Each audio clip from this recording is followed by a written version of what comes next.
Capítulo 8. Moedas de mercado do reino. O reino dos céus é semelhante ao homem, negociante, que busca boas pérolas. E encontrando uma pérola de grande valor, foi, vendeu tudo quanto tinha e comprou-a. Mateus 13, 45 e 46. Todo reino tem as suas moedas para a comercialização e possui um selo e aprovação do governo ou dos seus reis para que se façam as transações. Ou seja, se quiser ter empresas e prosperar naquele lugar, deverá conhecer os seus valores, pois umas têm maior valor do que outras, mas em algumas foram atribuídos um poder econômico maior e que a sua apresentação no mercado te dará uma maior capacidade de aquisição ou um maior poder econômico. Nem todas são do mesmo material. Pode-se encontrar moedas, notas, e essas vão se atualizando com o tempo. O reino de Deus tem diversas moedas que nos garantem as transações no mundo espiritual. Conhecê-las te dará a capacidade de comprar e vender no mundo espiritual e até de usar a moeda de Deus para cancelar as suas dívidas, também para prosperar e, se preciso for, te tornar rico.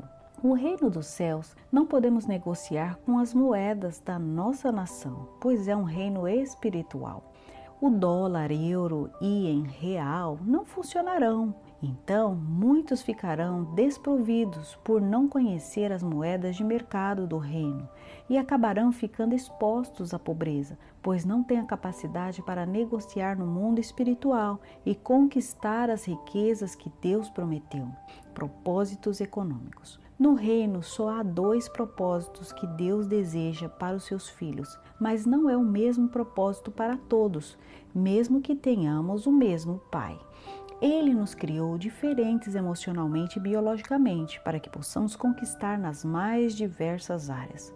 Na área das finanças, Deus vai abençoar alguns e prosperá-los, mas não os transformará em um ministro de finanças. E mais, eles prosperarão, mas não serão mestres financeiros, apenas compreenderão como Deus fez. Porém, a sua atribuição não é reproduzir financeiramente, mas cumprir o seu chamado em outras esferas de influência da igreja. Primeiro propósito, ser próspero. Eu vou repetir. Primeiro propósito, ser próspero. Esse nível inclui 100% da Igreja de Jesus Cristo. Não há exceções, simplesmente é o desejo inconfundível de Deus que todos os seus filhos experimentem a prosperidade. Mesmo quando a maioria da igreja nas nações não tenha entrado nesse nível, é o desejo de Deus que todos os seus filhos, de todas as etnias, em todos os lugares geográficos do planeta e em todas as épocas, possam alcançar esse nível de prosperidade. Para começar, defina o ser próspero como viver sem ter necessidade de nada. De novo, viver sem ter necessidade de nada. Isso é, alcançar uma autonomia econômica que o permita viver sem que tenha necessidade de algum bem. O que desejar, você poderá comprar e pagar, sem a necessidade de fazer dívidas. Ter uma casa, um automóvel quitado e ter seus recursos e rendas que te permita pagar os impostos, viver com dignidade, sem se preocupar e que a sua família possa estudar e possa cobrir esses gastos. Isso é o mínimo que Deus deseja para cada filho seu. Segundo, ser rico. Este nível inclui menos pessoas do reino. São os destinados a ter o suficiente para investir. São os chamados financiadores do reino. Essas pessoas movem grandes volumes de capital e conduzem investimentos extraordinários, cifras desconcertantes para um empresário comum, o qual lhe envia rendimentos anuais de milhões e assim reinveste grandes somas de dinheiro a cada ano para destinarem porcentagens de rendimentos de suas empresas para o reino de Deus. Homens como Abraão, Davi, Salomão e outros que receberam uma grande prosperidade de Deus e seu poder econômico inspiraram respeito para as nações vizinhas. As riquezas que acumularam os fizeram grandes, não apenas nas suas nações, mas competiram com os capitais estrangeiros e através dos seus vínculos e domínios em algumas áreas comerciais, chegaram até a serem cabeças de nações. 5 estados econômicos da humanidade. Miséria. Pessoas que vivem abaixo de qualquer nível de dignidade e não conseguem ter o suficiente nem mesmo para o serviço básico. Nessas pessoas se encontram sintomas físicos, desnutrição, ambientais, insuficiência de água potável e saneamento, sociais, marginalidade, culturais, analfabetismo, econômico, sem renda registrada, etc. Pobreza, limitação financeira e escassez de fluxo de caixa. Os seus recursos são inferiores para o mínimo que precisa para sobreviver. Por consequência, experimentam endividamento que os empobrece ainda mais. Estão em contínua sobrevivência financeira e para chegar a cada fim de mês é quase um milagre. Apenas conseguem cumprir com os requisitos mínimos e têm uma vida privada de tudo o que desejam. Suficiência, situação de estabilidade laboral com renda média estável que permite viver com dignidade e simplicidade. Possuem uma educação simples e funcional, têm acesso à maioria dos serviços. Bem-estar, classe média, a maioria com carreira técnica ou universitária. Possuem negócios próprios, têm rendimentos anuais suficientes para os seus gastos e podem fazer investimentos. Possuem casas próprias e status social garantido, o que normalmente chamamos de ricos. Riqueza. São poucos os que controlam os 90% dos recursos de um país, manejam grandes valores e têm domínio indireto sobre a maioria da população. Os seus recursos e investimentos trabalharão por várias gerações por isso. Moedas de mercado do reino. Sabemos que cada reino usa no mercado as suas moedas e que mercadorias que servem para as transações que desempenham. Moedas do mercado terreno, fluxo de caixa, bilhetes, transferências, etc. Capitais valorizados em moedas nacionais e estrangeiras que têm certa cotação em relação a outras moedas.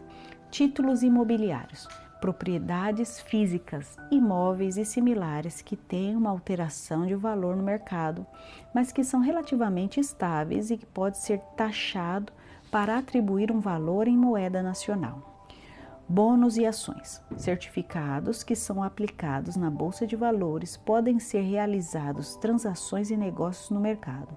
São avaliadas pelos sistemas internacionais e passam de uma mão para outra com muita rapidez e os seus valores necessitam de uma contínua negociação para se manterem em vigor, geralmente aplicados por investidores.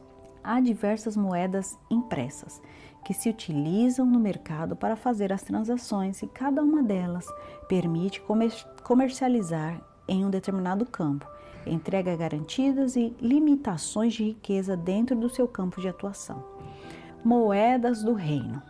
Da mesma forma que a terra é uma cópia do céu, encontramos diversas moedas onde cada uma tem diferentes campos de ação, com um limite no seu poder de alcance. Para cada uma é necessário desatar os diversos campos e áreas da sua prosperidade financeira. Estas são as ofertas e sacrifícios que apresentamos como vimos nas 12 moedas, que nos fazem entrar em dimensões diferentes, segundo a nossa necessidade. Linha da pobreza. Cada país define um valor médio sobre os recursos de uma pessoa maior de 18 anos, para saber se ela está ou não abaixo da linha da pobreza. Esta cifra indica que, somado os recursos do adulto, seja por salário, comissões, negócios, etc., ou seja, somando-se todo o recurso de um ano e dividindo-se por meses, e se for menor do que X valor, então o país é classificado como pobre. As estatísticas são baseadas em relação às necessidades que um adulto maior de idade precisa para viver com suficiência numa região, pagando a moradia, alimentação, saúde, seguros, transporte, etc. Seremos próximos se formos educados nos princípios, vale dizer, na educação financeira bíblica. A cifra dos Estados Unidos para definir quem está na linha da pobreza é no valor de 24 mil ao ano. Isso é, qualquer pessoa que ganhe menos de 2 mil ao mês, livre de impostos, pertence ao grupo de pobres. Isso é uma estatística oficial do governo para uma casa com 2 adultos e até 2 crianças. Se o recurso anual juntos não superar os 24 mil, estão na linha da pobreza, mesmo que não se note. Só nos Estados Unidos existem 21 milhões na pobreza severa, segundo cifras oficiais. Isso foi até o ano de 2010, pois no período de crise esse número chegou à marca de 46 milhões e 200 de pessoas. No Brasil, em 2012, foram mais de 30 milhões de pessoas. Na Argentina, mais de 13 milhões. Na Colômbia, no ano de 2012, era mais de 14 milhões. E no México, são mais de 50 milhões. Sendo assim, em cada região do mundo, encontramos uma linha de valores que podem ser menores. América do Sul, África ou maior, alguns países da Europa. Se você ganha menos do que indica essa tabela, pertence ao segmento da pobreza. Por isso, precisa aprender a usar os princípios do reino para que a sua prosperidade espiritual também passe para a área financeira. Tenho a pena quando chego a alguns países e começamos a escola de finanças. E os alunos descobrem que a maioria das suas famílias e ministros estão abaixo dessa linha. E mesmo sendo-os aparentemente bem, a estrutura financeira da família estão derrubados. Isso é um problema, pois se não alcançamos a prosperidade, como garantiremos a liberdade econômica dos nossos filhos? Se não vencermos, que garantia teremos de que eles cursarão uma universidade e terão uma estabilidade mínima financeira?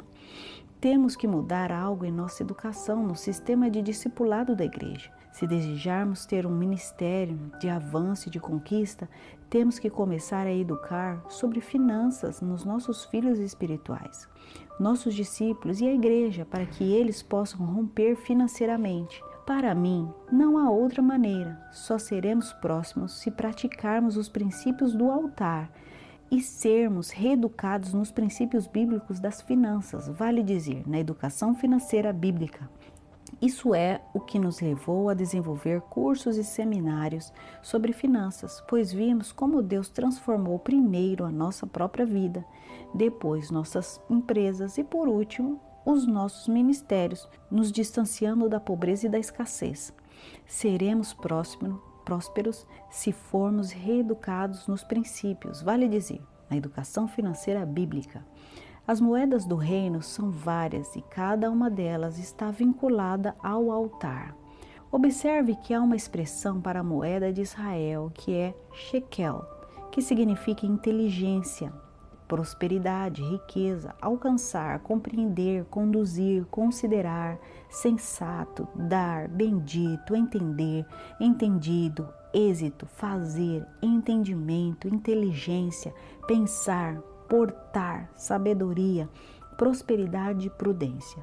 Todos esses fatores são necessários em nosso entendimento para sabermos lidar com as finanças, que poderia ser melhor, e adquirirmos a sabedoria, entendimento ou inteligência quando se trata de negócios. Observe que Jesus falava de reino, mas nunca se referiu ao seu ministério como uma religião. Falava de um reino do qual ele mesmo era o encarregado e administrador indicado pelo Pai. E nessa expressão está toda a diferença. A religião ensinará a se conformar com o que tem. Se você perdeu a sua empresa, deverá se conformar com isso. Perdeu a sua casa? Precisa entender a situação. Perdeu o seu trabalho? Aceite. não tem nada como comer e nem para vestir. Acostume-se e, se puder, faça um voto de pobreza. Mas no reino é diferente. Vai ter exigência, você será impulsionado para fora, desafiado a se superar, pois tem um rei que lhe pedirá conta pelos talentos e não lhe dará tempo para ficar cabisbaixo dizendo: perdi o que me destes. Não, ele exigirá resultados e, se for bom na administração, dará mais ainda e poderá chegar a ter o impensável. Por isso, necessitamos entender os princípios do reino que não estão na religião. Vou dizer de novo: princípios do reino que não estão na religião. Você pode até agradecer a Deus pelos infortúnios que sucedem, mas isso não significa que ficará resignado e derrubado. Se ponha de pé novamente e comece de novo com mais fé, com mais educação, experiências vividas que antes, e vai buscar o seu despojo. Várias vezes perdi tudo. As minhas primeiras empresas apenas sobreviviam e eu ganhava menos que um vendedor de uma pequena loja e que no fim terminava e falia. Me levantei de novo, paguei o que devia e tomei forças para recomeçar. Muitas vezes me deparava sem saber por que tudo isso estava acontecendo ou sem saber como fazer para o nosso negócio crescer. Porém, não perdi a fé. Sabia que Deus poderia realizar algo. Tomei cada um dos nossos fracassos sem culpar a Deus. Tratei de ver por que tinha falhado e o que tinha feito de errado. Quais eram os princípios que não tinha aplicado? E Deus nos foi ensinando do seu reino e íamos uma vez e outra vez ao altar. Posso dizer por experiência que muitas vezes somente a fé e a oração não resolveram. Sei o que é passar 40 dias em jejum, esperando uma resposta financeira e não chegar. Sei o que é correr com todo o coração até o último minuto e ver que o milagre não vem.